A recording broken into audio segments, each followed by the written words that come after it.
The cockpit was a symphony of chaos, alarms blaring, sparks flying, and Captain Jack Steele frantically punching buttons that seemed more decorative than functional. "Come on, ALEX. Tell me you've got something here."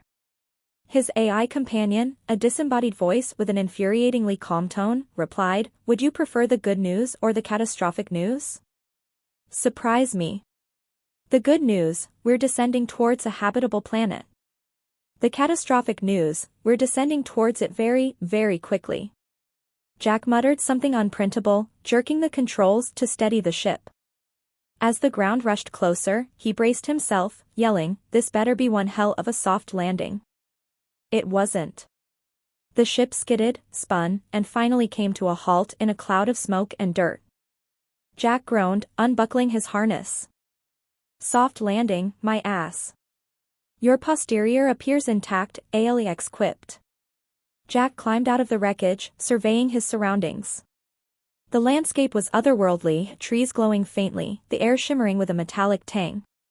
He muttered to himself, "Well, at least I didn't land in an ocean. That's a plus." As he inspected the damage to the ship, he noticed movement in the distance. A group of figures approached, their silhouettes backlit by the glowing flora. Jack squinted. "Great. Locals. Please don't shoot first, ask questions never." The figures drew closer, resolving into a group of stunningly humanoid alien women. Their skin shimmered faintly, and their hair seemed to float as if underwater. Antennae twitched atop their heads, reacting to unseen stimuli. Jack's first thought was, did I crash onto a modeling shoot for space elves? One stepped forward, her expression both curious and cautious. "You are not of this world." Jack raised his hands in mock surrender. "Guilty as charged. Name's Jack Steele. Just passing through. And by passing through, I mean crash landing spectacularly."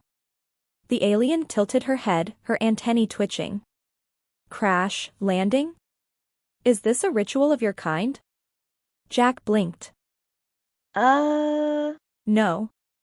More of a bad day at work, really." The alien nodded solemnly. "We have no concept of a work." "Explain." Jack opened his mouth, closed it, then shrugged. "It's like, doing stuff you don't want to do for way less reward than it's worth." Another alien chimed in, her voice lilting with curiosity. "Is this why you require assistance? We saw your vessel, it is in disarray." "Yeah, you could say that." "I just need a hand." He stopped short as one alien immediately stepped forward, reaching for her arm as if preparing to detach it. "Whoa, whoa. Not literally." Jack waved his hands frantically. "It's an expression. Means I need help, not spare body parts." The group exchanged puzzled glances. Their leader finally spoke again. "Your language is inefficient. We understand only pieces of your intent."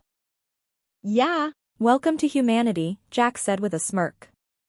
He tried to explain further, but every phrase seemed to confuse them more. When he mentioned he was spaced out from the crash, they glanced at the sky, seemingly debating whether to launch him back into orbit. "Okay, clearly we've got a bit of a communication gap," Jack admitted. "But I promise, I'm friendly. I come in peace." One alien frowned. "Why do you announce peace? Were you previously hostile?" "No. It's just a thing we say when meeting new species. You know, to avoid misunderstandings." The alien nodded slowly.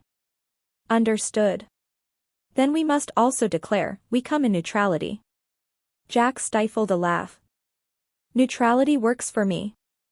As the aliens helped him gather supplies from the wreckage, their curiosity about him and humanity only grew. One asked, "Why do you have such strange coverings?" She gestured to his jumpsuit. "Clothes," Jack explained. "Humans wear them for protection and, modesty." "Modesty?" "Yeah, it's like, keeping certain parts private." Another alien leaned in, her antennae twitching. "Are these private parts vital for your survival?" Jack coughed, his face heating up. You could say that. The leader, who had been quietly observing, spoke up. Your ways are strange but intriguing. You will explain more about your species. In exchange, we will assist you. Jack sighed. Great. A cultural exchange. This should be interesting. As they walked back towards what appeared to be a settlement, Jack couldn't shake the feeling that he'd stumbled into something far more complicated than just fixing his ship. Still, he couldn't help but smile. Well, ALEX, looks like I've got my work cut out for me.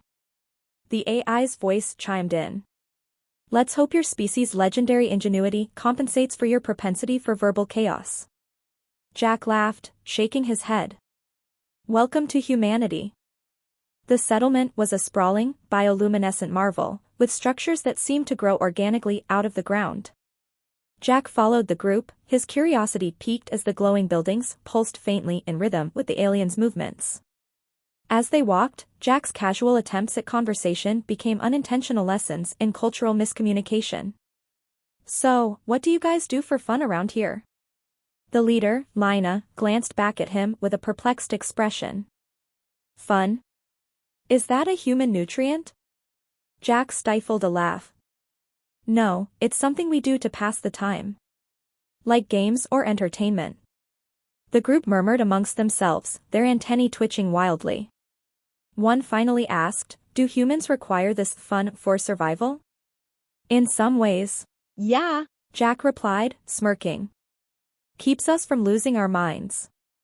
This answer seemed to trouble them. Another alien, her voice soft and hesitant, asked, are humans prone to mind loss? Depends on who you ask, Jack muttered, shaking his head. Okay, forget fun. Let's talk about your setup here. What's with the glowing buildings? They are living structures, Lina explained. Grown and maintained through symbiosis. Your crude structure appears inert. How do you sustain it? Crude? Hey, I'll have you know my ship's top-of-the-line Earth engineering, Jack shot back. Well, it was before I crashed it. The aliens seemed unimpressed. One poked at a piece of debris Jack had brought along, her expression puzzled. This material is lifeless. Why do humans rely on dead matter for construction? Because it doesn't break down or start growing tentacles, Jack replied dryly. Also, it's cheap. Cheap? Never mind, Jack sighed. As they reached the settlement center, Jack noticed the aliens gathering around him, their curiosity now fully unleashed. Lina gestured for him to sit on a low, glowing platform. We must understand you better. You will share your knowledge. Sure, Jack said, leaning back. What do you want to know? A flurry of questions erupted, their innocence catching Jack off guard. What is the purpose of your facial hair? Why do you have 2 ears and not 3? What is the function of your soft outer layer? Jack held up his hands, laughing.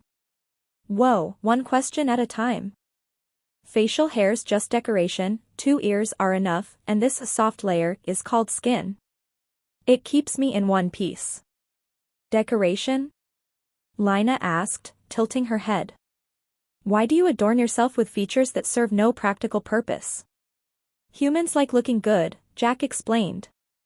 It's a whole thing, style, attractiveness, you name it. The group exchanged murmurs. One alien, her antennae twitching furiously, asked, do your kind select mates based on this decoration? Jack coughed. Sometimes, yeah, it's called attraction. You know, chemistry. Chemistry? Jack rubbed his temples. Not the science kind. It's, look, humans are complicated, okay?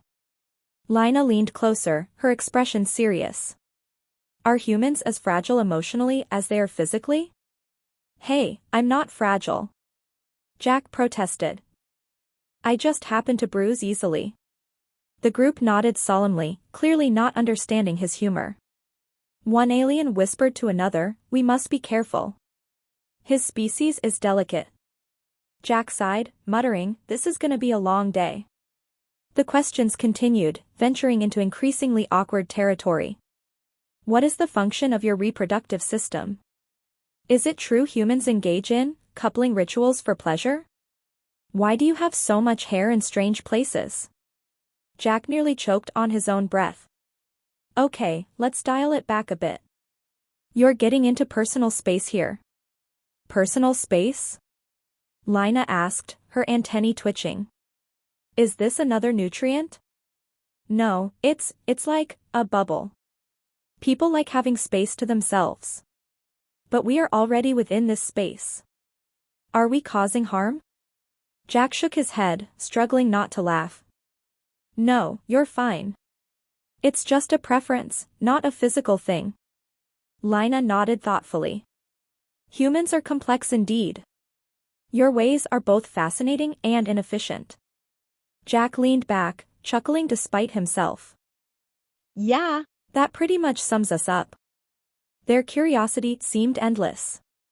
Another alien asked, you mentioned something called a fun. Can you demonstrate this? Jack grinned. Sure, why not? He pulled out a small device from his pocket, a portable game console that had miraculously survived the crash. This is a game, he explained, turning it on. The screen lit up, and the aliens leaned in, their glowing eyes wide with wonder. You interact with it like this. He showed them the controls, navigating through a simple puzzle game. The aliens watched in rapt silence before one exclaimed, this device creates patterns. Is this how humans attain fun? Pretty much, Jack replied, smirking. Keeps the brain sharp, too. The aliens took turns experimenting with the console, their reactions ranging from fascination to confusion. One pressed a wrong button, causing the game to emit a failure sound. She gasped, looking at Jack. Did I harm it? No, it's fine, Jack assured her. You just lost that round. Try again. The alien frowned, her antennae drooping. Losing is unpleasant. Is this an essential part of human fun? Jack laughed. Yeah, sometimes. It makes winning feel better. The group murmured amongst themselves, clearly perplexed. Lina finally spoke. Your species embraces failure as part of your rituals. This is illogical but intriguing. Jack grinned. Welcome to humanity. As the session wound down, Jack couldn't help but feel a strange sense of accomplishment.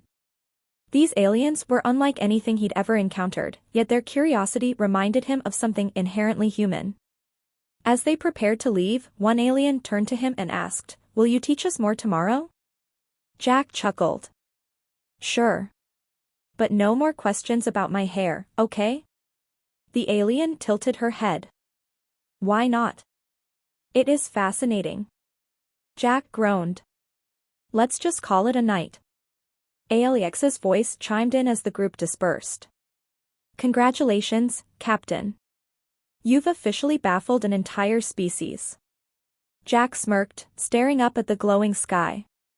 Story of my life. The next day, Jack found himself at the center of what could only be described as an alien symposium. The entire settlement had gathered, their glowing forms creating a sea of shimmering light. Lina stood beside him, her expression serious. The council has decided that you will educate us further on human ways, she said. Jack rubbed the back of his neck. Sure, but let's keep it PG this time, all right? PG? Lina asked, tilting her head. Never mind. Let's just avoid the personal stuff. The aliens nodded, though Jack could tell they were still bursting with curiosity. Lina gestured toward a strange, organic-looking table that had grown out of the ground. We have prepared an item for study. Tell us its purpose. Jack approached, frowning at the object. It looked like a bowl filled with a glowing, gelatinous substance. What is this? It is a nutrient gel, Lina explained. We consume it daily. What would humans do with such a material? Jack poked the gel cautiously, then grinned. Humans wouldn't eat this. We'd probably make it into a toy. A toy? Jack laughed. Yeah, something to play with. Like stress balls or slime. One alien reached out, scooping up a handful of the gel and squeezing it experimentally. The substance oozed through her fingers, and her antennae twitched in delight. This is fun? Exactly. Jack said, smiling. The aliens quickly began passing the gel around, their fascination growing. One alien accidentally flung a glob of it across the room, hitting another squarely in the face. For a moment, there was silence, and then a ripple of laughter spread through the group. Jack chuckled. Congratulations, you've just discovered a food fight. A fight? But we are not in conflict, Lina said, confused. It's not a real fight, Jack explained. It's just for fun. Humans do it all the time, usually with stuff like pies or water balloons. The aliens exchanged glances, clearly intrigued. One whispered to another, and before Jack knew it, someone lobbed another glob of gel, this time at him. Hey! Jack exclaimed, dodging. The room erupted into chaos as the aliens gleefully flung gel at each other. Jack found himself caught in the crossfire, laughing despite himself. Eventually, Lina raised her hand, signaling for calm. The room quieted, though the aliens were still buzzing with excitement. This activity is strange but enjoyable, she admitted. It seems humans find joy in unexpected places. Yeah, we're pretty good at that, Jack said, wiping gel off his jacket. As the group settled, another alien stepped forward, holding a strange, glowing device. We have also studied your vessel and found this. Is it important? Jack's eyes widened. That's my comms unit. I've been looking for that. Comms? It lets me talk to people over long distances, Jack explained. The alien frowned. But why would you need such a device when you can simply speak? Because not everyone is standing right in front of me, Jack said, trying not to laugh. The alien tilted her head. Your species relies heavily on tools. Does this not make you dependent? Yeah, I guess it does, Jack admitted. But it also makes us adaptable. We can do a lot with the right tools. The aliens murmured amongst themselves, clearly impressed. Lina nodded thoughtfully. Your kind's ingenuity is evident, even if it is unorthodox. I'll take that as a compliment, Jack said, grinning. The questions continued, each one revealing just how different the two species were. Why do humans sleep for so many hours? Is it a vulnerability? Why do you consume so many types of food instead of one efficient nutrient? Why do you cover your body even in heat? Jack answered each question as best as he could, though he couldn't resist adding a bit of humor. We sleep because we're lazy, eat because we're greedy, and wear clothes because no one wants to see us naked all the time. The aliens took his words at face value, nodding solemnly. Your species is indeed peculiar. As the day went on, Jack began to notice subtle changes in the aliens. They were starting to loosen up, laughing more easily and even attempting their own jokes, albeit clumsy ones. One alien approached him, holding a piece of the nutrient gel. I have prepared this for you, she said. It is shaped like your head. Does this amuse you? Jack burst out laughing. Yeah, it does. Nice work. The alien beamed, clearly pleased with herself.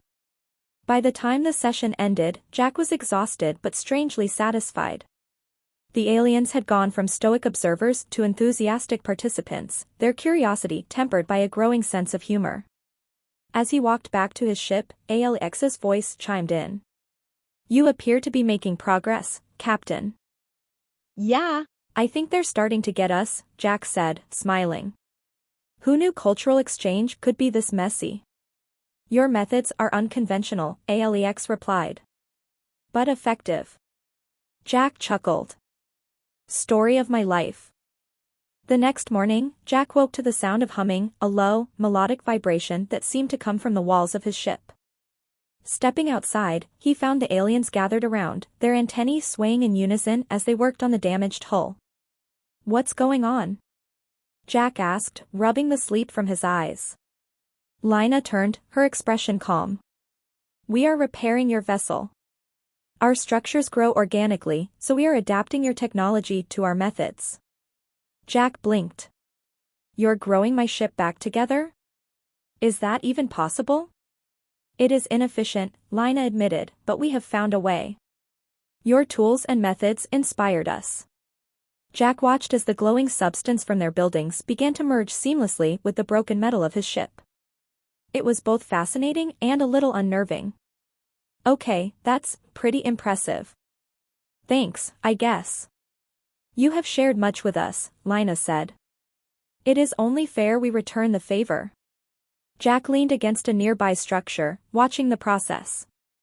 So, what's the catch? Lina tilted her head. Catch? Is this a human term for danger? No, it means, never mind, Jack said with a laugh. Forget I said anything. As he observed, one of the younger aliens approached, holding a small, glowing orb. We found this in your vessel. Is it an item of significance? Jack frowned, taking the orb. Oh, this? It's just a stress ball. Stress ball? Yeah. It's something humans squeeze when we're tense. Helps us relax. The alien's antennae twitched as she considered this. You create physical objects to counteract emotional states? Jack smirked. When you say it like that, it sounds ridiculous, but yeah, pretty much. The alien squeezed the ball experimentally, her expression turning thoughtful. This is soothing. May we keep it? Sure, knock yourself out, Jack said, waving a hand. The alien blinked. Knock ourselves out? Is this a dangerous activity? Jack groaned. No, it's just another human expression. It means go ahead, enjoy yourself. The alien nodded, clutching the stress ball like a prized possession. As the day wore on, the alien's fascination with human objects and behaviors only grew. Another alien approached Jack, holding a patch of fabric she had somehow extracted from his jumpsuit. This material is strange, she said. It is not alive, yet it protects you. How does it function? Jack sighed. It's just fabric. Humans make it to keep ourselves warm or dry. Nothing special. May we replicate it? Jack shrugged. Knock yourselves. Go ahead. By mid-afternoon, the aliens had created a bizarre imitation of his jumpsuit, complete with unnecessary seams and glowing patterns. They proudly presented it to Jack, who had to stifle a laugh. Not bad, he said. A little flashy, but it works. Lina stepped forward, her antennae twitching with curiosity. Your species is unlike any we have encountered. Your ways are chaotic, yet they yield unexpected results. Thanks, I think, Jack said, grinning. Lina hesitated, then added, there is one final matter we must address. Jack raised an eyebrow. Oh boy. What now? Lina gestured to the group, and they stepped aside to reveal a strange, glowing platform. This device will allow us to share our knowledge with you directly. We call it the Nexus. Jack stared at the platform warily. And by share knowledge, you mean? You will experience our culture as we have experienced yours, Lina explained. Jack rubbed his chin. Sounds intense. What happens if I say no? Nothing, Lina said simply. It is your choice. Jack sighed, glancing at his partially repaired ship. All right, let's do this. But if my brain turns into jelly, I'm holding you personally responsible. Lina inclined her head. Understood. Stepping onto the platform, Jack felt a wave of warmth wash over him. His surroundings blurred, and suddenly he was bombarded with vivid sensations, alien landscapes, memories, and emotions that weren't his own. He saw their history, their struggles, their triumphs. He felt their curiosity and their longing to understand the universe beyond their world. It was overwhelming but strangely beautiful. When the experience ended, Jack stumbled off the platform, his mind reeling. Wow, he muttered. That was a lot. Lina stepped forward. You have now seen us as we see you. Do you understand? Jack nodded slowly. Yeah. I get it now. You're not just curious, you're trying to connect. To learn what it means to be, well, alive. Lina's antennae twitched. And have you learned anything from us? Jack grinned. Yeah. You guys might be weird, but you're all right. The aliens seemed pleased with this response, though they clearly didn't fully grasp his humor. As the day drew to a close, Lina approached Jack one final time. Your vessel is nearly complete. You will soon leave us. Jack nodded. Yeah. Thanks for the help, by the way. I owe you one. Lina tilted her head. Oh, us, one what? Jack laughed. Never mind. Just, take care of yourselves, all right? We will, Lina said, her expression serious. And you will carry our knowledge with you. Jack smiled, looking up at the glowing sky. Yeah. I think I will. As he climbed into his repaired ship, Alex's voice chimed in. You appear to have made an impression, Captain. Jack smirked, powering up the engines. Not bad for a guy who crash-landed, huh? Indeed, Alex replied. Though I suspect they may remember you more for your chaotic explanations. Jack laughed, shaking his head. Story of my life. With a final wave to the aliens below, Jack's ship lifted off, leaving behind a world that had changed him in ways he was only beginning to understand.